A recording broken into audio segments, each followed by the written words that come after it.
નમસ્કાર વિદ્યાર્થી મિત્રો, આજે આપણે પી વિભાગના તત્વો ભાગ 2 માં લેક્ચર નંબર 6 અને એમાં આપણે 16મો સમૂહ ઓક્સિજન સમૂહ એના વિશે વધુ અભ્યાસ કરીશું। આના પહેલાંના લેક્ચરમાં આપણે 16મા સમૂહના તત્વો, એની ઇલેક્ટ્રોન રચના, એના ભૌતિક ગુણધર્મો અને એના રાસાયણિક ગુણધર્મોનો અભ્યાસ કરેલો હતો। આજે આપણે એમાં આગળ જોઈએ તો 16મા સમૂહના અગત્યના એવા કેટલાક હેલાઇડ સંયોજનો એનો અભ્યાસ કરીશું। ત્યાર પછી ઓક્સિજનની એના સમૂહના બીજા તત્વોથી અનિયમિતતા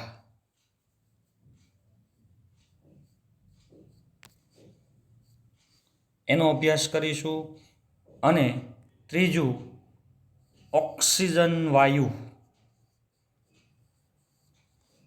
એની બનાવટ, એના ગુણધર્મો ભૌતિક અને રાસાયણિક બંને અને એના ઉપયોગો એનો આજે આપણે અભ્યાસ કરીશું।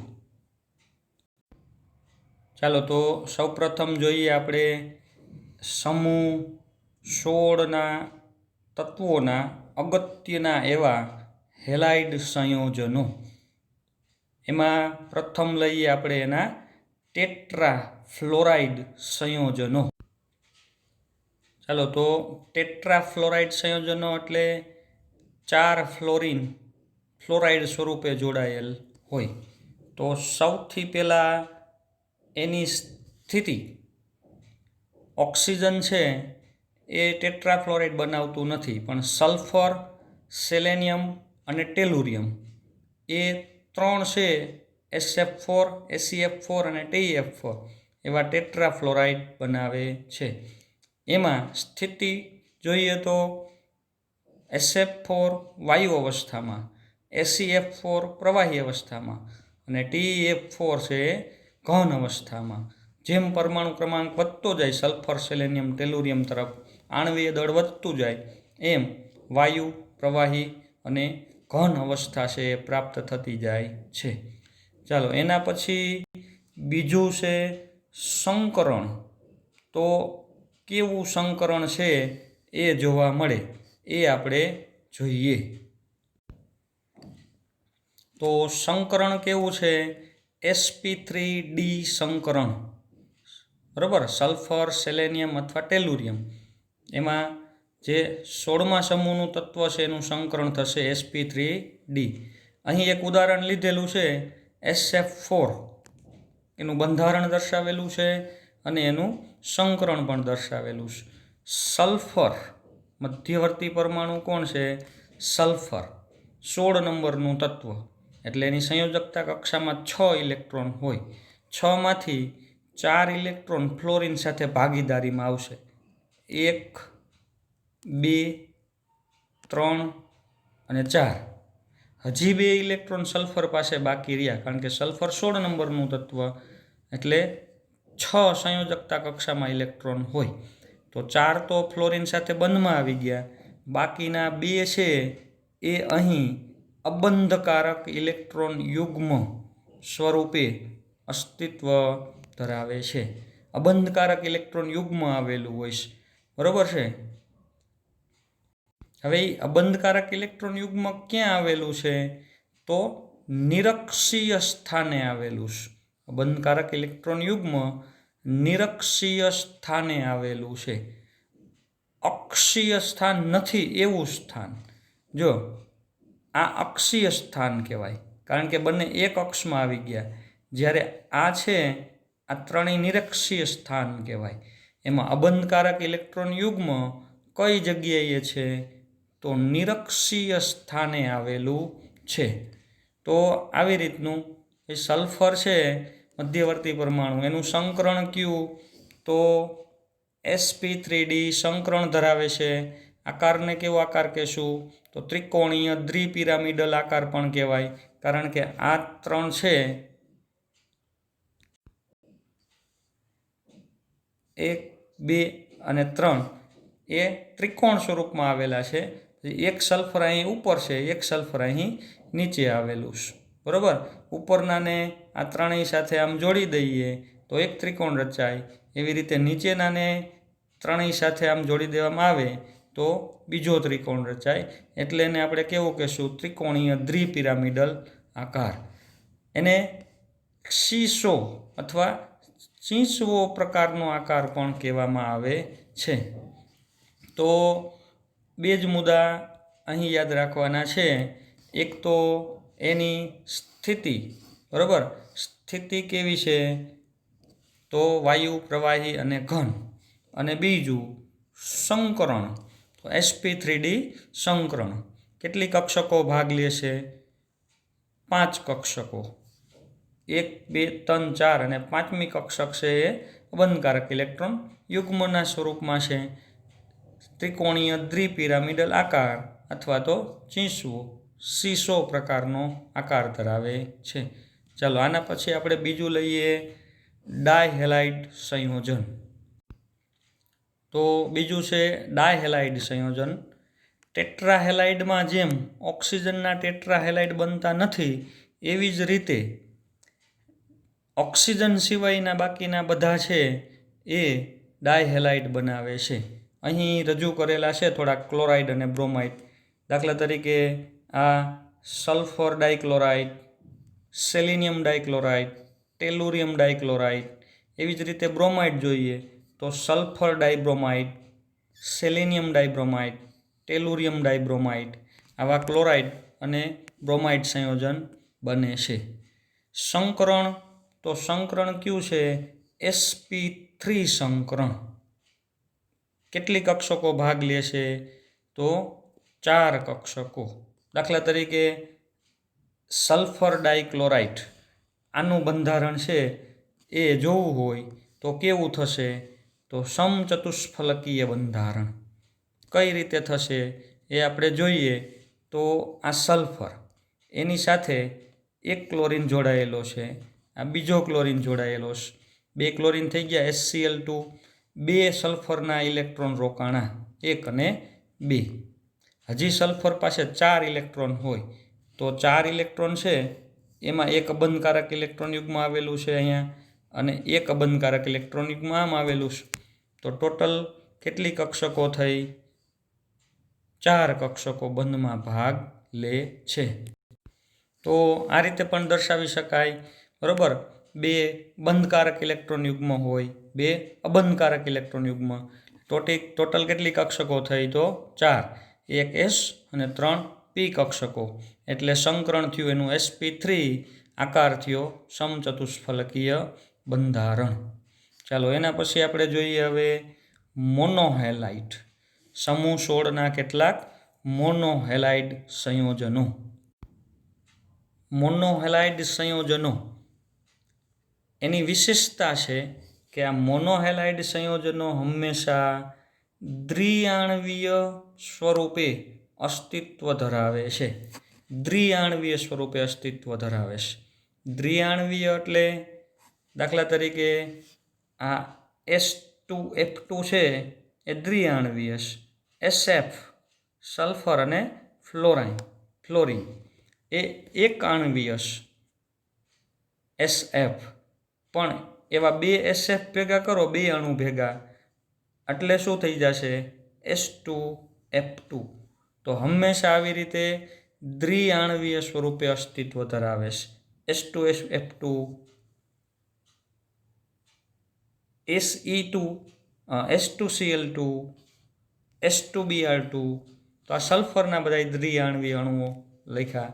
એવી રીતે સેલેનિયમના લઈ તો Se2, એક અહીંયા કરજો, Se2Cl2, Se2Br2.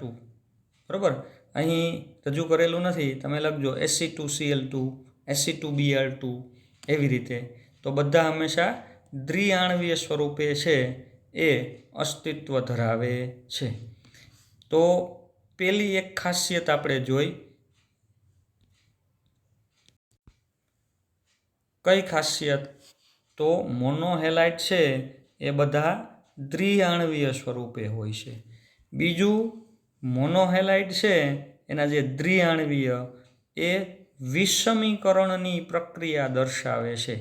વિષમીકરણની પ્રક્રિયા એટલે શું? તો આ જે SeCl2 છે એમાં સેલેનિયમનો ઓક્સિડેશનાંક કેટલો જોવો જોઈએ? +1. SeCl4 એમાં સેલેનિયમનો ઓક્સિડેશનાંક કેટલો?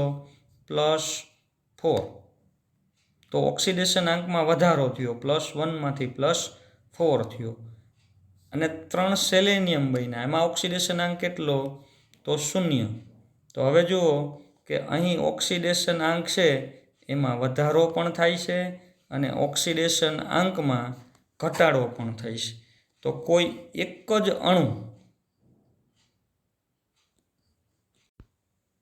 બરાબર, કોઈ એક જ અણુ, દાખલા તરીકે આ SeCl2 એમાં સેલેનિયમના ઓક્સિડેશન આંકમાં વધારો પણ થાય છે અને ઘટાડો પણ થાય છે. તો કોઈ એક જ અણુમાં રહેલ કોઈ તત્વના ઓક્સિડેશન આંક વધતોય હોય અને ઘટતોય હોય તો એવી પ્રક્રિયાને શું કહેવાય? તો વિષમીકરણની પ્રક્રિયા કહેવાય. તો બે ખાસિયત, મોનોહેલાઇડ છે એક વિષમીકરણની પ્રક્રિયા આપે છે અને બીજું કે એ દ્વિઆણવીય રચના ધરાવે છે. તો અગત્યના એવા આ 3 છે, બરાબર. કયા 3 જોયા? તો પેલું ટેટ્રાફ્લોરાઇડ, એમાં એની સ્થિતિ, એનું સંકરણ, એનો આકાર. ડાયહેલાઇડ સંયોજનો, તો એમાં એક એનું સંકરણ, sp3 સંકરણ, સમચતુષ્ફલકીય બંધારણ.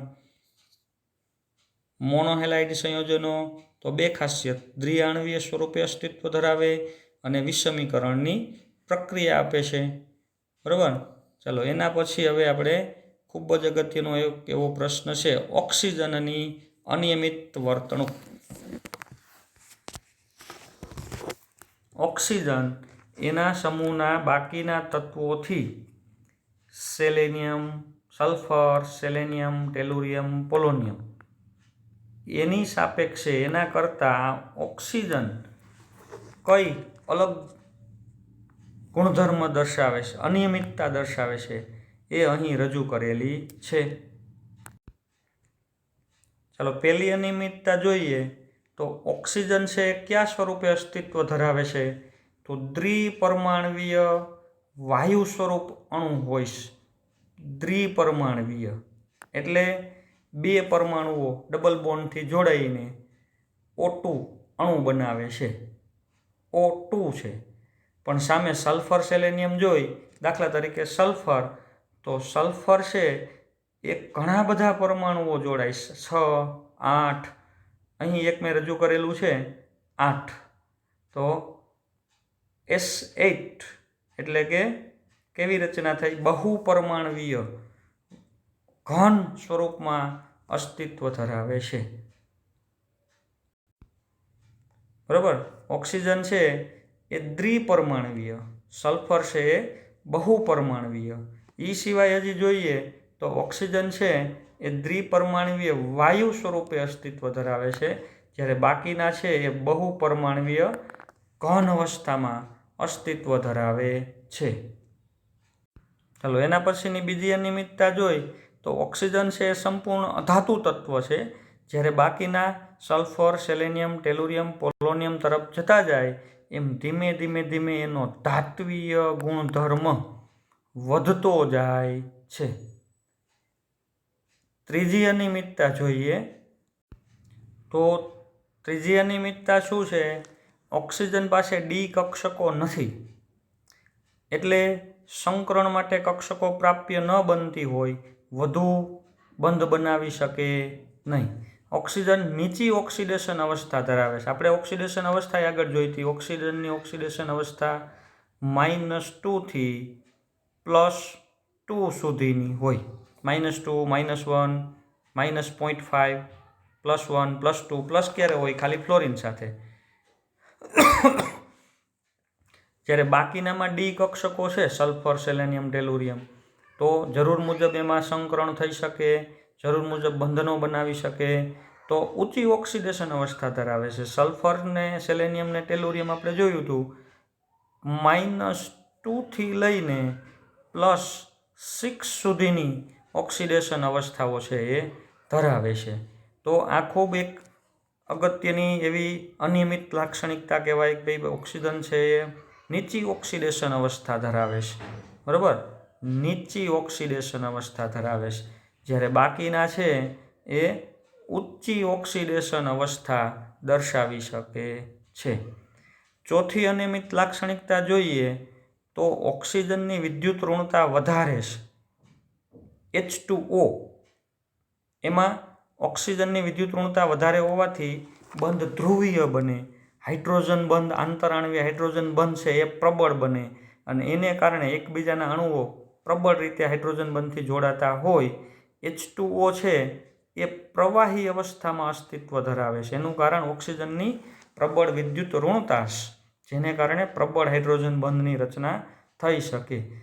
પછી સલ્ફર, સેલેનિયમ, ટેલુરિયમ તરફ જતા જાઓ, વિદ્યુત ઋણતા ઘટતી જાય, હાઇડ્રોજન બંધ બનવાની પ્રબળતા ઘટતી જાય, અને એને પરિણામે આ બધા છે બાકીના એ વાયુ અવસ્થામાં અસ્તિત્વ ધરાવે છે. તો 4 એવી અગત્યની આ અનિયમિત લાક્ષણિકતાઓ જોઈએ આપણે. બરાબર, પેલી કઈ તો ઓક્સિજન દ્વિપરમાણવીય અણુ સામે બાકીના બહુપરમાણવીય. ઓક્સિજન છે એ વાયુ સ્વરૂપે અસ્તિત્વ ધરાવે છે, બાકીના છે એ ઘન સ્વરૂપમાં અસ્તિત્વ ધરાવે છે. ઓક્સિજન ખાલી અધાતુ તત્વ છે, બાકીનામાં ધાત્વીય ગુણધર્મ વધતો જાય છે. ધાતુ છે એમ નહીં, પણ એના કરતાં ધાત્વીય ગુણધર્મ વધતો જાય છે. ઓક્સિજનમાં ડી કક્ષકો નથી એટલે નીચી ઓક્સિડેશન અવસ્થા છે, બાકીનામાં ડી કક્ષકો હોય, સંયોજકતા કક્ષાનું વિસ્તરણ થઈ શકે, ઊંચી ઓક્સિડેશન અવસ્થાઓ ધરાવે છે. અને એના પછી ખાસ વિદ્યુત ઋણતા વધારે હોવાથી એનું સંયોજન ઓક્સિજનનો હાઇડ્રાઇડ એટલે કે H2O એ પ્રવાહી છે, જ્યારે બાકીનાના હાઇડ્રાઇડ છે એ બધા કેવા છે તો વાયુ સ્વરૂપમાં હોય છે. તો આ એક છે ઓક્સિજનની અનિયમિત વર્તણૂક. ચાલો એના પછી હવે ખૂબ જ અગત્યનો એવો પ્રશ્ન છે આપણે જોઈએ. ઓક્સિજન વાયુની બનાવટ, એના ગુણધર્મો. બરાબર, ઓક્સિજન વાયુની બનાવટ, પછી ભૌતિક અને રાસાયણિક બંને ગુણધર્મો, અને ત્રીજું એક ઓક્સિજન વાયુના ઉપયોગો. ચાલો તો સૌથી પહેલાં આપણે જોઈએ ઓક્સિજન વાયુની બનાવટ. ઔદ્યોગિક ઉત્પાદન.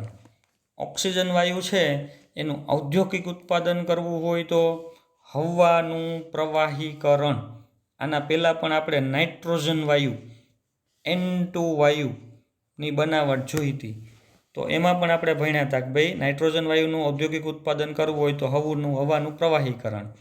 હવા છે એમાં નાઇટ્રોજન અને ઓક્સિજન બંને આવેલા છે. પ્રવાહીકરણ કરવામાં આવે એટલે નાઇટ્રોજન વાયુ ને ઓક્સિજન વાયુ પ્રાપ્ત. તો હવાનું પ્રવાહીકરણ કરવામાં આવે એટલે ઓક્સિજન વાયુ અને નાઇટ્રોજન વાયુ છે એનું મિશ્રણ મળે.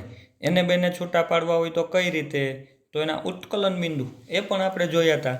બરાબર, નાઇટ્રોજનની બનાવટમાં ઓક્સિજનનું ઉત્કલન બિંદુ કેટલું છે તો 90 કેલ્વિન, નાઇટ્રોજનનું ઉત્કલન બિંદુ કેટલું છે તો 77.2 કેલ્વિન. એટલે જો નિસ્યંદન કરવામાં આવે તો પ્રથમ નાઇટ્રોજન વાયુ સ્વરૂપે મળે, ઓક્સિજન છે એ પ્રવાહી સ્વરૂપે પાત્રમાં પડ્યો રહે.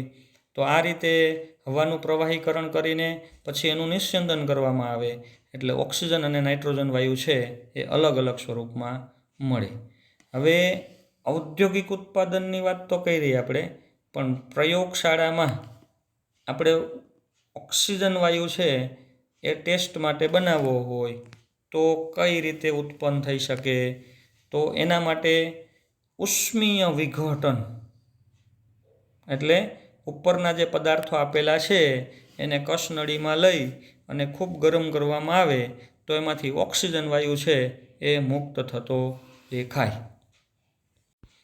મુક્ત થતો દેખાય એટલે એનો અર્થ કે રંગવિહીન છે, દેખાશે તો નહીં, પણ કસનળીની ઉપર અગરબત્તી રાખવામાં આવે, સળગતી અગરબત્તી, તો એકદમ એ જ્યોત સાથે સળગવા લાગશે. જે ઓક્સિજન વાયુ ઉત્પન્ન થતો હોય તેની હાજરીનું સૂચન કરે છે. શું કરવાનું છે? તો અહીં આપેલા જે પદાર્થો છે એને ખૂબ ઊંચા તાપમાને ગરમ કરવાના છે, એટલે જ એને આપણે કહીએ છીએ એનું ઉષ્મીય વિઘટન કરવાનું. કયા કયા પદાર્થોનું ઉષ્મીય વિઘટન કરવાનું છે? તો આ પદાર્થો આપેલા છે KClO3 પોટેશિયમ ક્લોરેટ. આને ગરમ કરવામાં આવે એટલે ઓક્સિજન વાયુ એમાંથી છે એ મુક્ત થઈ જાય અને વધે ખાલી KCl પ્લસ ઓક્સિજન વાયુ.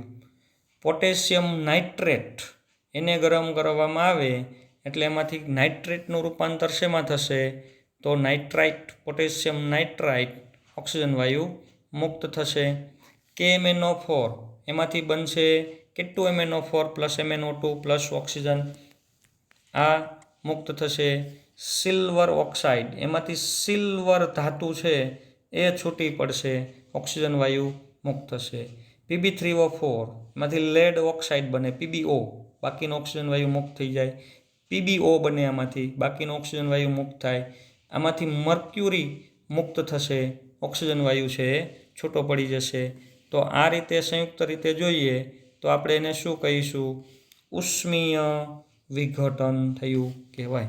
ચાલો, તમારે દરેકની રાસાયણિક પ્રક્રિયાઓ પણ અહીં નોંધવાની છે, બરાબર? દરેક રાસાયણિક પ્રક્રિયાની નોંધ કરવાની છે. તમારી ટેક્સ્ટ બુકમાં આપેલી છે. પહેલાં જાતે બનાવવાનો પ્રક્રિયા લખવાનો પ્રયત્ન કરશો, પછી ટેક્સ્ટ બુકમાંથી જોઈને અહીં તમે એની સરખામણી છે એ કરી શકશો. કેટલાકમાં ઝડપથી વિઘટન કરવા માટે ઉદ્દીપકની પણ જરૂર પડે, તો એ પણ તમે નોંધ છે એ ટેક્સ્ટ બુક મુજબ કરજો. પ્રથમ શું કરવાનું છે? જાતે લખજો. દાખલા કે KClO3 છે તો એમાંથી KCl મુક્ત થાય, KNO3 નાઇટ્રેટનું નાઇટ્રાઇટમાં રૂપાંતર થાય, K2MnO4 બનશે, સિલ્વર મુક્ત થશે, એમાંથી લેડનો ઓક્સાઇડ બનશે, એમાંથી લેડ ઓક્સાઇડ PbO, એમાંથી મર્ક્યુરી છૂટવું પડશે. તો આવી રીતે ઓક્સિજન વાયુ છે એ મુક્ત કરવાનો છે. ચાલો, તો એક રીત થઈ પ્રયોગશાળામાં ઉષ્મીય વિઘટનની રીત. બીજી તો પાણીનું વિદ્યુત વિભાજન. આ પણ તમે આ છેક 7મા 8મા ધોરણથી ભણતા હોય કે પાણીમાં એનોડ અને કેનોડ મૂકીને કેથોડ મૂકીને વિદ્યુત વિભાજન કરવામાં આવે એટલે એમાંથી એનોડ ઉપર ઓક્સિજન વાયુ, કેથોડ ઉપર હાઇડ્રોજન વાયુ મુક્ત થાય. ત્રીજી રીત હાઇડ્રોજન પેરોક્સાઇડ H2O2, એનું વિઘટન કરવામાં આવે તો પણ શું થશે? H2O વત્તા ઓક્સિજન વાયુ મુક્ત થશે. તો 3 રીત છે પ્રયોગશાળામાં બનાવવાની. ઉષ્મીય વિઘટન, કેટલાક ઓક્સાઇડનું, અસ્થાયી ઓક્સાઇડ આમ તો કહેવાય આ બધા, કારણ કે સિલ્વર છે, મર્ક્યુરી છે, બરાબર? આ બધા સિલ્વર, મર્ક્યુરી, લેડ, આ બધી સ્થાયી ધાતુઓ છે. સામાન્ય રીતે ઓક્સિજન સાથે પ્રક્રિયા કરવાની વૃત્તિ ધરાવતી નથી, એટલે ઝડપથી એમાંથી ઓક્સિજન છે એ મુક્ત થઈ જાય. તો એક આ ઉષ્મીય વિઘટન ઓક્સાઇડનું, પાણીનું વિદ્યુત વિભાજન અને હાઇડ્રોજન પેરોક્સાઇડનું વિઘટન કરવાથી ઓક્સિજન વાયુ છે એ પ્રયોગશાળામાં બનાવી શકાય છે. તો 2 રીત છે. ઔદ્યોગિક ઉત્પાદન ખૂબ સરળ છે, હવાનું પ્રવાહીકરણ, અને પ્રયોગશાળામાં બનાવવું હોય તો પણ એને સરળતાથી બનાવી શકાય. એના પછી બીજું જોઈએ આપણે તો ઓક્સિજન વાયુના ભૌતિક ગુણધર્મો. ચાલો, ઓક્સિજન વાયુના ભૌતિક ગુણધર્મો. તો ઓક્સિજન વાયુ તો આમ તો હવામાં 21% જેટલો ઓક્સિજન છે નાઇટ્રોજનની સાથે જ, બરાબર? અને આપણે એનાથી આમ પરિચિત જ છીએ. દેખાતો નથી એટલે કે કેવો છે? તો રંગવિહીન, વાસ કોઈ જાતની નથી, વાસવિહીન અને જીવન જરૂરી. તો આના ભૌતિક ગુણધર્મો થયા. રંગવિહીન, બરાબર? પેલો એનો ભૌતિક ગુણધર્મ ચેક કરીએ તો રંગવિહીન, વાસવિહીન, જીવન જરૂરી. પાણીમાં દ્રાવ્યતા, તો નાઇટ્રોજન વાયુની જેમ જ પાણીમાં એકદમ અલ્પ દ્રાવ્ય. નાઇટ્રોજન વાયુમાં પણ આપણે લખ્યું હતું પાણીમાં અલ્પ દ્રાવ્ય. કેટલો દ્રાવ્ય છે? તો 293 કેલ્વિન તાપમાને એની દ્રાવ્યતા આપેલી છે. 3.08 મિલીલીટર પ્રતિ 100 મિલીલીટર પાણી. બરાબર, કેટલી દ્રાવ્યતા? ખૂબ ઓછી. 100 મિલીલીટર પાણી લેવામાં આવે તો એમાં કેટલો દ્રાવ્ય થાય? તો 3.08 સેન્ટીમીટર ક્યુબ. એમ પણ કહી શકો, ml ન લખવું હોય તો સીસી. 3.08 સીસી પર 100 મિલીલીટર વોટર. બરાબર, એટલે કે પાણીમાં ખૂબ ઓછો દ્રાવ્ય છે અને આટલું ઓછી માત્રા પણ જે પાણીના રહેતા સજીવો છે, જળચર પ્રાણીઓ, એના માટે પૂરતી છે, કારણ કે એમાંથી ઓક્સિજન આટલો છે એ લઈને પોતાની શ્વસન ક્રિયા છે એ કરી શકે. ચાલો સમસ્થાનિકની વાત કરીએ તો 3 સમસ્થાનિક ધરાવે છે. 3 સમસ્થાનિકો ધરાવે છે: 16, 17 અને 18. પ્રોટોનની સંખ્યા તો બધામાં સરખી જ હોય, 6 જેટલી, પણ ન્યુટ્રોન તો 6, બીજામાં 7 અને ત્રીજામાં 8. બરાબર છે. સમસ્થાનિક કોને કહેવાય? કે જેમાં ન્યુટ્રોનની સંખ્યા છે એ જુદી જુદી હોય. આમાં 6 પ્રોટોન છે, 6 ન્યુટ્રોન. આમાં 6 પ્રોટોનને એમાં પ્રથમ છે, બરાબર, 6 પ્રોટોનની ભૂલ છે, 8. કેટલા પ્રોટોન છે? તો 8 પ્રોટોન 8 ન્યુટ્રોન એટલે 16. 8 પ્રોટોન અને 9 ન્યુટ્રોન એટલે 17. 8 પ્રોટોન અને 10 ન્યુટ્રોન. તો પ્રોટોનની સંખ્યા બધામાં સરખી જ છે, 8, પણ ન્યુટ્રોનની સંખ્યા છે એમાં 8 હોય, 9 હોય, 10 હોય, એટલે બધા અલગ છે. તો આ રીતે ન્યુટ્રોન 8, 9 અને 10 અનુક્રમે આવતા હોય એ કેટલા સમસ્થાનિક ધરાવે છે? તો 3 સમસ્થાનિકો ધરાવે છે. ઠાર બિંદુ 55 કેલ્વિન. 55 કેલ્વિનથી અથવા એના નીચા તાપમાને ઘન અવસ્થામાં અસ્તિત્વ આવશે. ઉત્કલન બિંદુ તો 90 કેલ્વિનથી ઊંચું તાપમાન હશે તો વાયુ અવસ્થામાં અસ્તિત્વ ધરાવે છે. અને એક ખાસ એનો ગુણધર્મ, ચુંબકીય ગુણધર્મ કેવો છે? તો અનુચુંબકીય છે. તો આ છે ઓક્સિજન વાયુના ભૌતિક ગુણધર્મો. બરાબર, ખાસ ક્યાં જોઈએ આપણે? તો પહેલાં એની સ્થિતિ કેવી છે? તો રંગવિહીન, વાસવિહીન અને જીવન જરૂરી એવો વાયુ છે. બીજું, અલ્પ દ્રાવ્યસ. કેટલી દ્રાવ્યતા? તો 3.08 મિલીલીટર પર 100 મિલીલીટર વોટર. કેટલા સમસ્થાનિકો ધરાવે છે? તો 3 સમસ્થાનિકો ધરાવે છે. એનું ઠાર બિંદુ અને ઉત્કલન બિંદુ. 90 કેલ્વિન ઉત્કલન બિંદુ, 55 કેલ્વિન એનું ઠાર બિંદુ, અને અનુચુંબકીય ગુણધર્મ દર્શાવે છે. ચાલો એના પછી આપણે જોઈએ ઓક્સિજન વાયુના રાસાયણિક ગુણધર્મો. રાસાયણિક ગુણધર્મો એટલે ધાતુ, અધાતુ વગેરે સાથે કેવી પ્રક્રિયાઓ કરે છે એ. રાસાયણિક ગુણધર્મો જોઈએ તો ઓક્સિજન વાયુ છે એ લગભગ આવર્ત કોષ્ટકના લગભગ તત્વો સાથે પ્રક્રિયા કરે છે, અમુકને અપવાદ સ્વરૂપ બાદ કરતા. કોને? તો નિષ્ક્રિય ધાતુઓ, સોનું, પ્લેટિનમ. બરાબર, સોનું છે, પ્લેટિનમ છે, એવી નિષ્ક્રિય ધાતુઓ સાથે પ્રક્રિયા નથી કરતો. નિષ્ક્રિય વાયુઓ છે એની સાથે એક ઓક્સિજનની પ્રક્રિયા નથી થતી. તો આવી નિષ્ક્રિય ધાતુઓ, સોનું, પ્લેટિનમ અને નિષ્ક્રિય વાયુઓ, એની હારે ઓક્સિજનની પ્રક્રિયા થતી નથી. એ સિવાય, ચલો એને બાદ કરીએ તો એ સિવાય લગભગ બધી જ ધાતુઓ સાથે ઓક્સિજન છે એ ઓક્સાઇડ બનાવે. લગભગ બધા જ અધાતુઓ સાથે પણ ઓક્સિજનના ઓક્સાઇડ જોવા મળે છે. અને કેટલાક સંયોજનો સાથે પણ ઓક્સિજન છે એ પ્રક્રિયા કરે છે. લોહીની પ્રક્રિયાઓ દર્શાવેલી છે જો કોની સાથે, તો કેલ્શિયમ, એલ્યુમિનિયમ જેવી ધાતુઓ સાથે પ્રક્રિયા કરી એના ઓક્સાઇડ બનાવે, ફોસ્ફરસ, કાર્બન જેવી અધાતુ તત્વો એની સાથે પ્રક્રિયા કરીને એના ઓક્સાઇડ બનાવે, zinc sulphide, methane, sulphur dioxide, HCl આ બધા સંયોજનો, તો એની સાથે એ પ્રક્રિયા કરીને એના ઓક્સાઇડ બનાવે છે.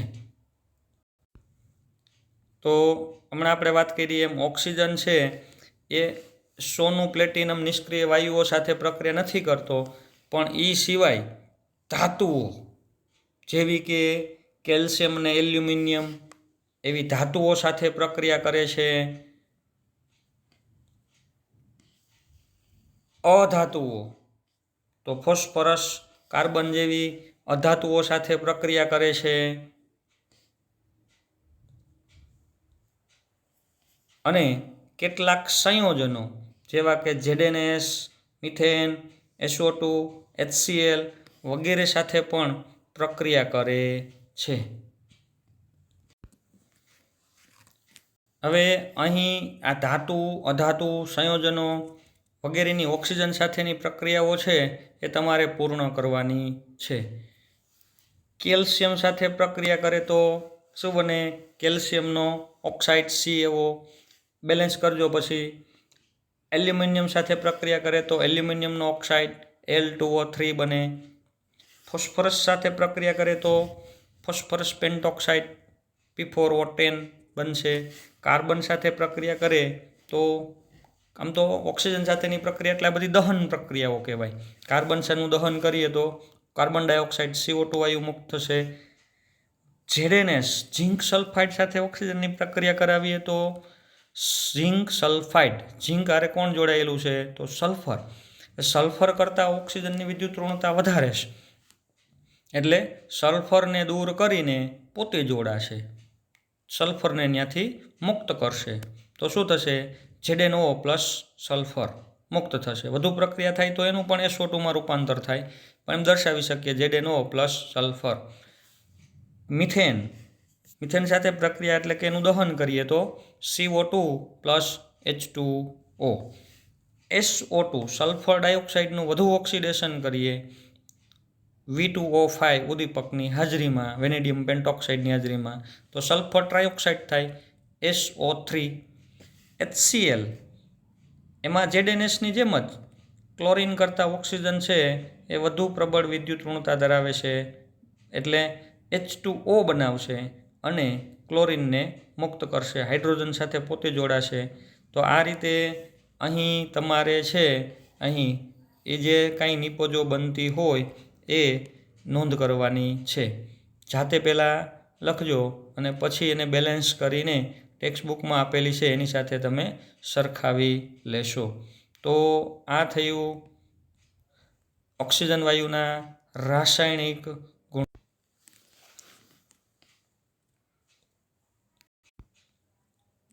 ઉપયોગોમાં જોઈએ તો સૌથી પહેલો ઓક્સિજન છે જીવન જરૂરી ભૌતિક ગુણધર્મમાં આપણે વાત કરી, એટલે કે દરેક સજીવને શ્વસનની ક્રિયા માટે ઓક્સિજન વાયુ છે એ ખૂબ જ જરૂરી છે. ઓક્સિજન સિલિન્ડરમાં પણ એનો ઉપયોગ થાય, હોસ્પિટલમાં અથવા મરજીવા કરે અથવા પર્વતારોહણ માટે. તો જે વપરાતા સિલિન્ડર છે એમાં પણ શ્વસન ક્રિયા માટે ખાસ ઓક્સિજન વાયુ છે એ રાખવામાં આવે છે. તો સામાન્ય ગુણધર્મ છે એનો, ભાઈ શ્વસન માટે ઓક્સિજન ખૂબ ઉપયોગી છે. બીજું, દહન પ્રક્રિયાઓ માટે કોઈ પણ વસ્તુનું દહન કરવું હોય તો ઓક્સિજન વાયુની હાજરી અનિવાર્ય છે, બરાબર. એમાં જ એક સાથે આપણે બીજું પણ દર્શાવેલું છે ઓક્સી એસિટિલિન જ્યોત, ખૂબ ઊંચું તાપમાન ઉત્પન્ન કરતી વેલ્ડિંગ કામમાં વપરાતી ઓક્સી એસિટિલિન જ્યોત. એટલે ઓક્સિજન અને એસિટિલિન એટલે ઇથાઇન વાયુ, ઇથાઇન અને ઓક્સિજન આ બંનેનું મિશ્રણ, એટલે આને શું કહીએ છીએ આપણે? ઓક્સી એસિટિલિન જ્યોત, કે જે ખૂબ જ ઊંચું તાપમાન કરે છે, ધાતુઓને પીગાળી નાખે અને વેલ્ડિંગ કામમાં વપરાય છે. સ્ટીલના ઉત્પાદનમાં પણ ઓક્સિજન વાયુ છે એ ખૂબ ઉપયોગી છે. અને એક રોકેટ બળતણમાં પ્રવાહી ઓક્સિજન અને હાઇડ્રોજન NH2 બરાબર, પ્રવાહી ઓક્સિજન અને એમાં રહેલો NH2 એટલે કે હાઇડ્રોજન એ રોકેટ બળતણ તરીકે ખૂબ ઉપયોગી છે. તો વિદ્યાર્થી મિત્રો, આપણે ઓક્સિજન વાયુ છે એમાં આપણે એની બનાવટ, ઓક્સિજન વાયુની બનાવટ જોઈ. તો ઔદ્યોગિક ઉત્પાદન, હવાનું પ્રવાહીકરણ, પ્રયોગશાળામાં ઉત્પાદન કરવું હોય તો ઓક્સાઇડને ગરમ કરવાના, ઉષ્મીય વિઘટન કરવાનું, અથવા પાણીનું વિદ્યુત વિભાજન, અથવા તો H2O2માંથી પણ બનાવી શકાય. ભૌતિક ગુણધર્મો આપણે જોયા તો સામાન્યની સ્થિતિ કેવી છે, વાસ છે, રંગ છે કેવો છે એ જોયું, દ્રાવ્યતા કેવી છે, સમસ્થાનિકો કેટલા હોય, થાર બિંદુ, ઉત્કલન બિંદુ, ચુંબકીય ગુણધર્મ કેવો હોય એના વિશેનો અભ્યાસ કરેલો. ઓક્સિજન વાયુના રાસાયણિક ગુણધર્મમાં કોની સાથે પ્રક્રિયા ન કરી શકે ને કોની સાથે પ્રક્રિયા કરી શકે ને નિપજ શું મળે એનો અભ્યાસ કરેલો. અને ત્યારબાદ છેલ્લે આપણે ઓક્સિજન વાયુના ઉપયોગો જોયા. તો આ જે પ્રશ્નો છે અહીં રજૂ કરેલા આ ખૂબ અગત્યના સંયોજનો છે, પરીક્ષામાં પૂછાઈ શકે એવા હેલાઇડ સંયોજનો ખાસ તૈયાર કરજો. ટેટ્રાહેલાઇડ સંયોજન, ડાયહેલાઇડ સંયોજન, મોનોહેલાઇડ સંયોજન, સમૂહ 16ના હેલાઇડ સંયોજનો. ત્યારબાદ ઓક્સિજનની અનિયમિત વર્તણૂક, એના સમૂહના બાકીના તત્વોથી કઈ રીતે જુદું પડે છે એ આપણે જોયું.